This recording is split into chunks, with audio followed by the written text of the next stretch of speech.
আমরা এমন একটা দেশের মানুষ, একজনের ঘরের চালের পানি আরেকজনের জায়গায় পড়লে ঝগড়া হয় ঘন্টার পর ঘন্টা, বছরের পর বছর এই ঝগড়ার সমাধান হয় না।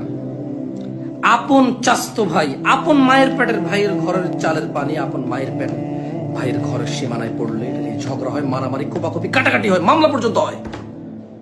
অথচ এমন মানুষদের, এমন প্রশাসন গত স্বাধীনতার পর থেকে তারা পেয়েছে, এমন মানুষদের কাছে নিজেদের শাসনভার দিয়েছে, যারা আরেক দেশের পানি শুধু যে সীমানায় পড়ে তারা ভাসিয়ে নিয়ে চলে যায়, কোনো উদ্বেগ নাই, কোনো উদ্বেগ নাই। অবাক বাংলাদেশ। এই আমাদের গ্রামে এমন কোন মহিলা আছে যে ঘরের সালের পানি নিয়ে ঝগড়া করে না? একজন বাদ আসেনি, একজন। তুই কো টিনের ঘরের সালের পানি বলে যে তুমি ঘর দিছো, তোমার সালের পানি আমাদের উঠানে পড়ে আমাদের মাটি ধোয়ায় নিয়ে চলে যায়, এই লাগে মারামারি, কাটাকাটি। বলে যে তুমি এখান থেকে